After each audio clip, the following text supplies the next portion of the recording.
First, I want to say I stand here representing many of Garland's friends throughout his life. I've been blessed to speak on their behalf and on behalf of many of his friends from our childhood. Welcome to the captain's table.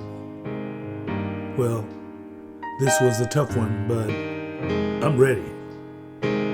You see, we came from an area called the Vamp. Train horns would wake us up every morning and put us to sleep every night. Railroad tracks so close to our homes that you could see the glass of water or the glass of Kool-Aid vibrating on the table. We were not victims. Our parents would not allow pity or self-doubt, nor fractured families to be an excuse for failure. Our mothers were friends and band together to make life a little better. We were not victims, we were products. The Vamp boys sometimes ate at our friend's house. We borrowed sugar, milk, and occasionally borrowed a belt. But most importantly, we borrowed love. Yeah, that's right. It seems that if you're not getting what you need, then you must allow the neighborhood to step in. It takes a village. The families of the Vamp stepped up and stepped in. Garland and I often talked about being born at the right time in the right place, without regrets. You see, Garland was my classmate. We've been friends since the beginning, it seemed. We played football in the streets and baseball at Bakersfield. We ran track to the Bridges store to get a loaf of bread. Every now and then we would race the train, or ride the trains, or chasing or running behind the DDT man's truck, having so much fun. With trained eyes of neighboring mothers, watching, praying, and then calling, making dreaded phone calls that would result in cleaning the bottom of your mother's house shoe. They wouldn't let anything get away or get by. Not everyone played sports, but that didn't matter because we played together. He left and went on to Lamar Middle School, and I went to Travis. In high school, he was the enforcer on the basketball team. He was a great rebounder and a physical, strong defender. He could surely defend. In basketball, every team needs someone that will invoke fear in the paint. He was crazy, edgy, and strong and threatening at the same time. We appreciated that as his teammate. But the problem was, Garland, the enforcer, had a problem turning his role on us, his teammates. I must admit, at times we were a little scared of his antics, wondering what was coming next. I remember at the end of practice, Garland would rush through his free throws so he could get to the shower first. Man, we hated that. Garland would get to the shower first and spray everyone with cold water for 10 or 15 minutes. Can you imagine that, standing naked, running around, being sprayed with cold water for 10 or 15 minutes? We would scream for the coach to tell him to stop, but Coach Brownlee would ignore us. I guess he knew the enforcer couldn't help it. We realized that we couldn't get mad at him because he was the crazy enforcer. We wanted to keep him on our side. Garland was one that I sounded things off of. Many of my projects went through him first. You see, at our age, we had and still have big dreams of helping others. But I want to tell you today, he achieved his.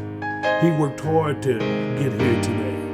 You see, someone's journey to salvation should be respected and celebrated. So today, we must celebrate the life, the impact, and the work to get others on track. We would talk 2 or 3 or 4 or 5 times a month. We don't know, we didn't even keep count. We just talked, laughed, and encouraged each other. You see, being a man, it's really important to talk. Sometimes the greatest reward of having a friend is having someone just to talk to. That really helps. Garland had many roles for others. We would talk about his role at his church and helping others. Helping others has always been important to him and his family. He received that gift from his mother, Myrtle Captain. We formed the captain's table in honor of her. Then again, we must realize and understand and accept that we don't always understand God's plan. Sometimes we believe that we are preparing for something, but God is preparing us for something else and something better. You see, Garland was the captain of our team, and so we formed the captain's table in honor of him. We didn't realize it. Well, you see, I grew up with all of them: Brian, Flakes, Latrell, and Garland. But I must tell you today that his purpose was served. We fell in love with his firecracker wife. She is also a firecracker in that pulpit. As Garland and I would be talking on the phone, I would ask about Delina. I call her DK. He would quickly and respectfully say, "She's in there working on her church message, and I'm going to stay out of the way of that and support that."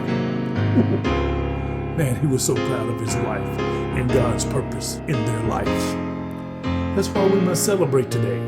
See, God made it possible for him to be more than two things at the same time. Because the guy I just described to you was gentle, kind, and soothing, trusting, and caring. Garland would say, "Ethel, we have to give flowers to these mothers while they're still alive, while they're still here." So Garland would send flowers to the mothers. Look around. Garland, the enforcer, Mr. Flakes, have delivered more flowers than anyone I've ever met. Just his presence gave us flowers. I remember he had flowers delivered to my mother and some other mothers. But my mother, she was so overwhelmed by the touching gesture that she called me to brag on him. Can you believe that? She called me to brag on him. I loved it. And from time to time, you'll run into someone so special that you wish that they would live forever. You wish they would live forever because of personal memories and selfishness. I respect Garland too much to do that. His work speaks for itself. I know better than that. I'm sad, but I'm grateful to experience him and his wife. But Garland would want me to tell you something. Bruce, tell him that I'm okay.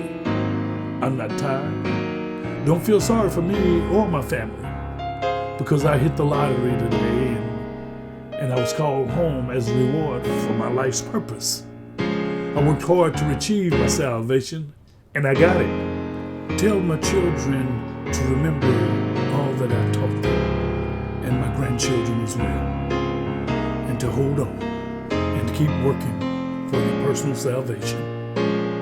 He would also want me to remind his friends, his family, and his co-workers, and his church members, brothers and sisters, that he's had a super journey. Today, we must celebrate.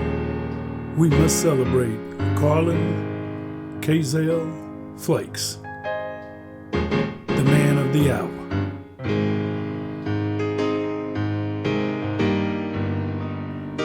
Well, I must close by asking you how you're feeling right now.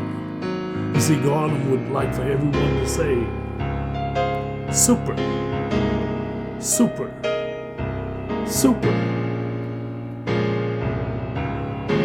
How are you feeling today? Super.